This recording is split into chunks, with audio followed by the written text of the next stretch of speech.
அன்பு மாணவ கண்மணிகளுக்கு வணக்கம். இன்று நடைபெற்ற அதாவது 2/3/2026 இன்று நடைபெற்ற 12ஆம் வகுப்பு பொதுத் தேர்வு தமிழ் பாடத்தினுடைய ஒன்வேர்டு விடை குறிப்பு நம்ம அப்படியே பார்க்கலாம். அணி இலக்கணத்தை மட்டும் கூறும் இலக்கண நூல் அப்படின்னு பார்த்தோன்னா இதில் தண்டி அலங்காரம் அப்படிங்கிறது சரியான விடை. அடுத்ததாக சேரனின் கொடி வில், சோழனின் கொடி புலி, பாண்டியனுக்கு மீன், சங்ககால பசும்பொன் பாண்டியன் யானை. இதன்படி விடை குறிப்புப்படி நம்ம பார்த்தோம் அப்படின்னா 3, 4, 1, 2 இதுதான் சரியான விடை. அடுத்ததாக பார்த்தோம் அப்படின்னா பிள்ளையான தொடரை கண்டறிக. பிழையான தொடர் இதில் காலையில் பூத்த மல்லிகை மனம் வீசியது இதுதான். பிறகு ஒரு நாள் கோடை ஐயப்ப மாதவன். உரையிடையிட்ட பாட்டுடை செய்யுள் என்று கூறப்படும் நூல் சிலப்பதிகாரம். சுவடியோடு பொருந்தாத ஒன்றை தேர்க அப்படின்னா கடுக்காய். அடுத்ததாக சாப விமோச்சனம், அகலிகை இந்த கதைகளில் தொன்மங்களை பயன்படுத்தியவர் புதுமை பித்தன். குடும்பம் என்ற சொல் முதலில் இடம்பெற்ற இடம் திருக்குறள். படத்திற்கு பொருத்தமான திருக்குறளை கண்டறிக. தேர் படம் வந்துச்சுனாலே இதை எழுதணும் அப்படின்னு நம்ம ஒன்வேர்டு கொடுக்கும்போது சொல்லியிருந்தோம். உருவு கண்டு எல்லாமே வேண்டும், உருள் பருந்தேருக்கு அச்சாணி அன்னார் உடைத்து அப்படிங்கிறது. அடுத்து இது பாரதியார் பாஞ்சாலி சபதம். அடுத்து பாரதிதாசன் பாண்டியன் பரிசு. அடுத்ததாக கவிமணி மருமக்கள் வழி மான்மியம், கண்ணதாசன் இயேசு காவியம். இந்த அடிப்படையில் பார்க்கும்போது 3, 4, 1, 2 ஆப்ஷன் சரியான விடை. ஈரடி எழுதி துளிப்பாவை நிறைவு செய்க. பூத்த மலரொன்று பறக்கிறது இது சரியான விடை. வண்ணத்து பூச்சி. குறிப்புகளில் மறைந்திருக்கும் தமிழ் அறிஞரை கண்டறிக. சிறுகதை ஆசிரியர். முதல் பாதி நவீனம். முதல் பாதி நவீனம் வந்தாச்சுனாலே புதுமை தான், புதுமை பித்தன். புதிருக்கேற்ற விடை தருக. அடைமழை பெய்த அடுத்த நாள் படைபடையாய் வந்ததாம் பரங்கி நாட்டு விமானம். எதிரி சுடாமலேயே இறகுடிந்து இறந்ததாம் என்ன அப்படின்னு கேட்டிருக்காங்க. இது ஈசல் தான். மழை வந்த உடனே அதிகமாக ஈசல் பறக்கும். ஈசல் தான் சரியான விடை. இலக்கண குறிப்பு தருக. வியர்வை வெள்ளம் என்ன உருவகம். பெரும்பாலும் வினாக்கள் எல்லாமே கொஞ்சம் எளிதானது தான். இந்த 2 மதிப்பெண் வினாக்கள் நம்ம எழுத வேண்டியது 3 வினாக்கள். மறக்கக்கூடாதது மறக்கக்கூடியது எவற்றை திருக்குறள் வினா இதில் நம்ம 1 மதிப்பெண் வினா தான். இதிலிருந்தே அப்படியே எடுக்கிற மாதிரி தான் நினச்சது இருக்கிறது.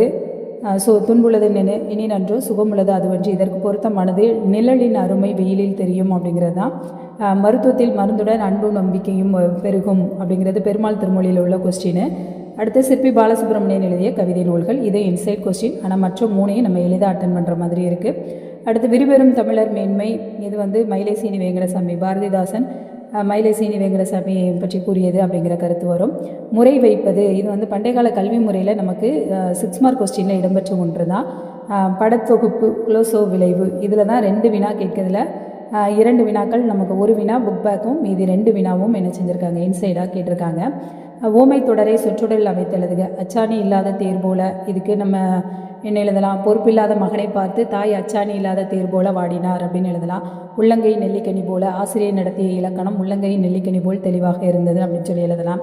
அப்புறம் மொழியின் சொற்றொடர் அமைப்பை விளங்கிக் கொள்வதற்கும் பயன்படுத்துவதற்கும் உதவுவன எவை? ரொம்ப ஈஸியானது. திணை, பால், எண், இடம் இந்த 4 தான். மயங்கொலி சொற்களை ஒரே தொடரில் அமைத்து எழுதுக. இந்த விலை விலை விலை அதில் பயிர் நன்கு விளைந்ததால்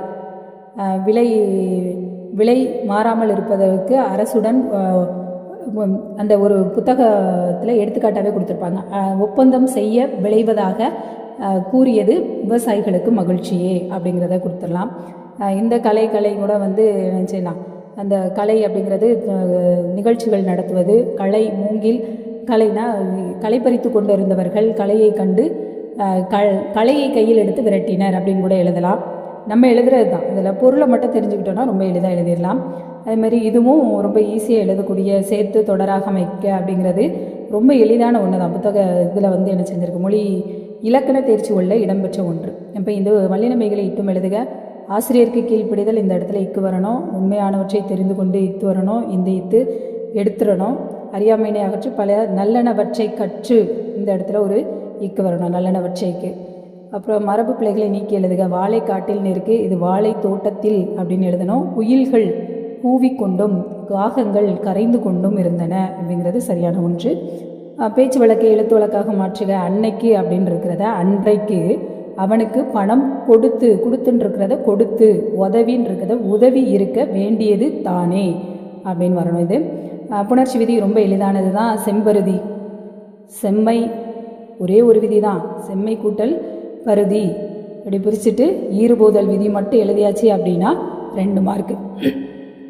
அடுத்ததை பார்த்திங்கன்னா முன்னுடை வந்து முன் கூட்டல் உடை அப்படின்னு பிரிக்கணும். தனிக்குறில் முன் ஒற்று உயிர் வரின் ரெட்டும். அதுக்கப்புறம் இது வந்து எனது உடல் மேல் உயிர் வந்து ஒன்றுவது இயல்பே அப்படிங்கிற விதி.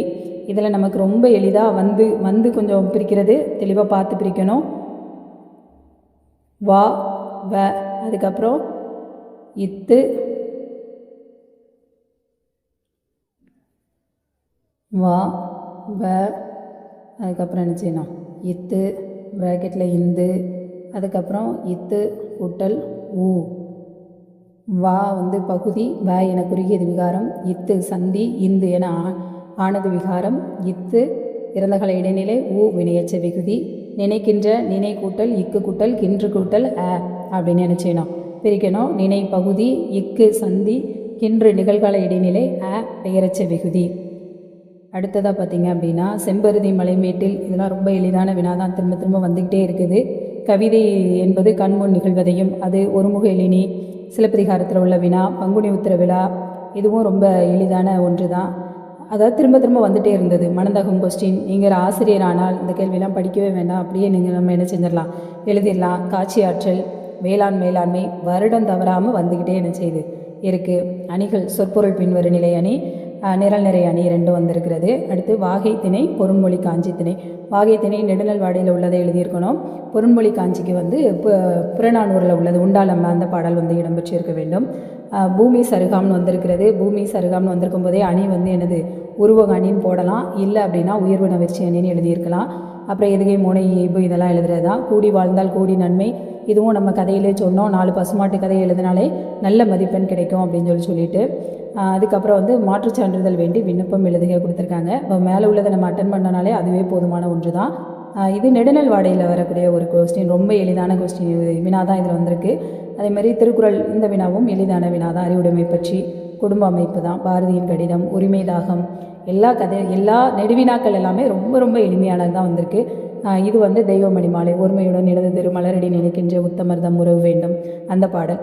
இது மகருக்கு, என்னன்றி கொண்டாருக்கும் உய்வுண்டாம் உய்வில்லை, செய் நன்றி கொன்ற மகருக்கு அப்படிங்கிறது தான் இந்த குறள். மொத்தம் வினாத்தாள் என்னவோ ரொம்ப ரொம்ப எனது எளிமை. அந்த 2 மதிப்பெண் வினாவிலையும் 1 மதிப்பெண் வினாலையும் தான் கொஞ்சம் இன்சைடு ஒன்று கேட்டிருக்காங்க. மற்றபடி வினாக்கள் எல்லாமே இதுதான். இப்போ சொன்னபடி இது பண்ணி உங்களுக்கு எவ்வளோ மதிப்பெண் வருகிறது, 1 மதிப்பெண்ணில் 14க்கு 14 யாரெல்லாம் அப்படிங்கிறத நீங்கள் என்ன செய்யுங்க, கமெண்டில் தெரிவிங்க. நன்றி. அடுத்த தேர்வுக்கு இன்னும் 2 நாட்கள் நமக்கு டைம் இருக்குது.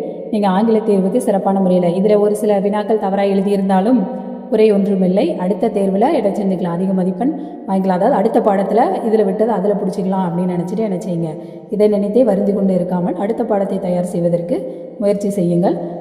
பிடிச்சிருந்தால் லைக் பண்ணுங்கள், ஷேர் பண்ணுங்கள், உங்களுடைய நண்பர்களுக்கும் பகிருங்கள்.